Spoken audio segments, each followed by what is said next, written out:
mais il est porté aussi par des institutions de toute république et de tout État, pour les empires et les royaumes, ensemble, la main dans la main, avec les trois références que vous donnez souvent dans vos allocutions, Monsieur le Président de la République, c'est-à-dire la tolérance, la vision partagée, la solidarité et la volonté d'aller de l'avant, par le partage des cœurs et des idées, des initiatives et des projets, et aussi par cette volonté commune de vivre ensemble dans un commun vouloir qui permette à chaque citoyen de bénéficier des droits et obligations qui sont les siennes, mais surtout, qui sont les siens, mais surtout, que chaque population soit consciente de ses devoirs, de ses obligations vis-à-vis de la communauté, respecter la loi, se soumettre à la loi, pour qu'ensemble, tout le monde, chacun, bénéficie justement des efforts et des résultats de ces efforts en matière de développement. Je vous remercie, Monsieur le Président de la République.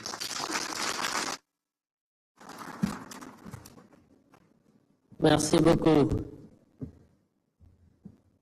Donc, nous allons dire Monsieur Amadou Ba, ancien Premier ministre, nous wax mbolo mi que ni Monsieur Abdoulaye Daouda Diallo mu ngi ci mbolo mi, ancien président du Conseil économique, social et environnemental, moom tamit dina jël kàddu.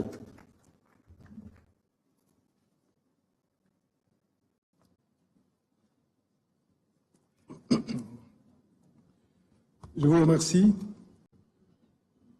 Monsieur le Président de la République,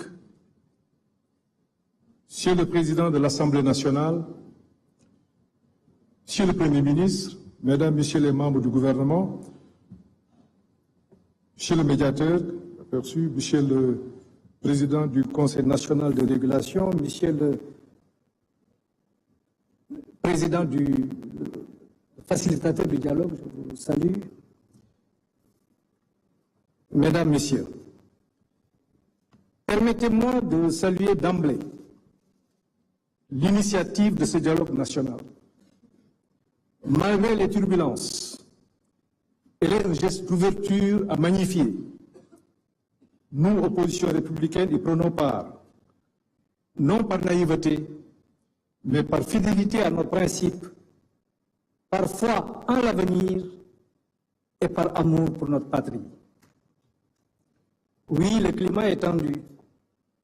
Oui, il y a des arrestations, des restrictions de liberté interpellent. Mais justement, plus le contexte est difficile, plus le dialogue devient une nécessité. Refuser de dialoguer, c'est entreprendre l'impasse. Y prendre part, c'est assumer sa part de responsabilité devant la nation. Ce dialogue s'organise autour de 3 axes que nous partageons. Le premier est celui des libertés publiques.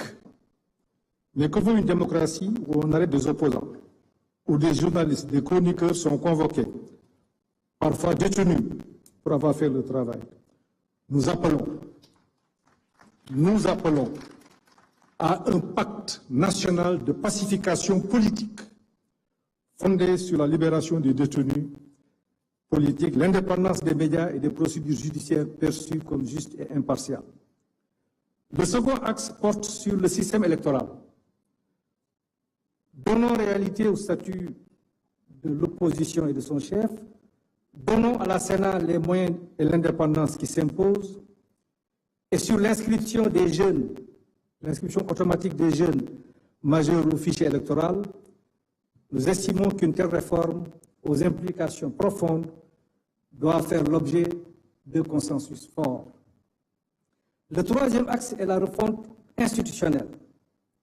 Il est temps de rendre nos institutions plus légitimes. Cela suppose de renforcer une proposition, la proportionnelle dans l'élection des députés et ou d'introduire un second tour dans le scrutin majoritaire.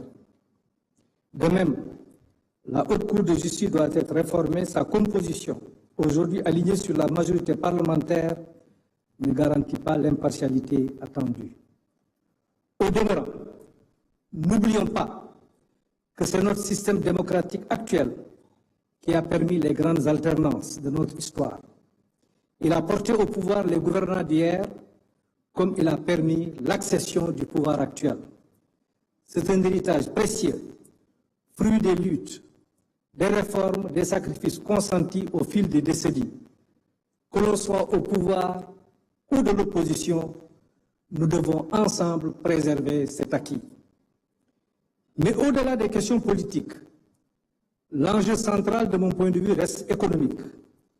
C'est pour cela que j'avais souhaité et proposé l'inscription de cette question à l'ordre du jour du présent dialogue. J'espère et souhaite vivement une mobilisation de tous les acteurs autour de ce sujet. Le Sénégal fait actuellement face à des pertes d'emploi, une dette croissante et une situation budgétaire préoccupante sur fond de vulnérabilité externe. On peut ne pas s'entendre sur les causes, mais il faut qu'on s'accorde sur les solutions. Ainsi, votre nouveau référentiel stratégique de l'action publique devrait être, de mon point de vue, mieux partagé pour améliorer sa mise en œuvre pour l'intérêt de tout le monde. De même, un pacte national sur l'emploi productif qui mobiliserait tous les acteurs autour des secteurs à fort potentiel serait vivement opportun. Enfin, une réforme de la politique budgétaire me semble être nécessaire et urgente. Elle ne peut plus attendre. Il y va de notre souveraineté et je sais que, Monsieur le Président de la République, vous tenez particulièrement à cette question. Toutes ces questions pourront faire l'objet d'échanges ultérieurs. Toutefois, permettez-moi de noter qu'il va être difficile de faire fonctionner un levier, quel qu'il soit, dans un climat d'instabilité politique et sociale, au surplus dans un environnement international instable. C'est pour cela que j'ai parlé des questions économiques. Le Sénégal ne peut plus agir de notre point de vue par séquence. On n'a plus le luxe du temps long. Tout doit être engagé en même temps. Cela exige au moins 3 conditions. Une administration remobilisée et prête à se dépasser, le président Niasse en a parlé tout à l'heure. L'adhésion de la grande majorité est indispensable de la population. Il faut parler à l'âme de la nation, consolider le lien social, apaiser les tensions. Il faut qu'on se parle en toute sincérité. Et sur le plan international, nous devons renforcer nos partenariats dans un esprit de dignité, de confiance et d'efficacité. Sur le plan social, je salue la signature du pacte de stabilité qui a été important, mais allons plus loin avec une conférence sociale nationale. Enfin, je terminerai par la reddition des comptes. Aujourd'hui, nous traversons une séquence marquée par des révélations, audits, erreurs, exposés, pratiques, dénoncées. Tout cela peut être vrai. Mais l'histoire récente nous montre que ces vagues émotionnelles sont cycliques. À chaque alternance, scandale, sanctions, oubli, et on recommence. Tirant les leçons, Monsieur le Président de la République, nous devons engager des réformes pour mieux protéger le patrimoine de l'État, au-delà des régimes et des contingences politiques. C'est ce qu'il faut au Sénégal. Monsieur le Président de la République, je rêve d'un Sénégal où l'opposition est écoutée, pas écartée, où le débat est loyal, constructif, pas agressif, où la critique est utile, pas criminalisée. Le Sénégal a besoin de nous tous.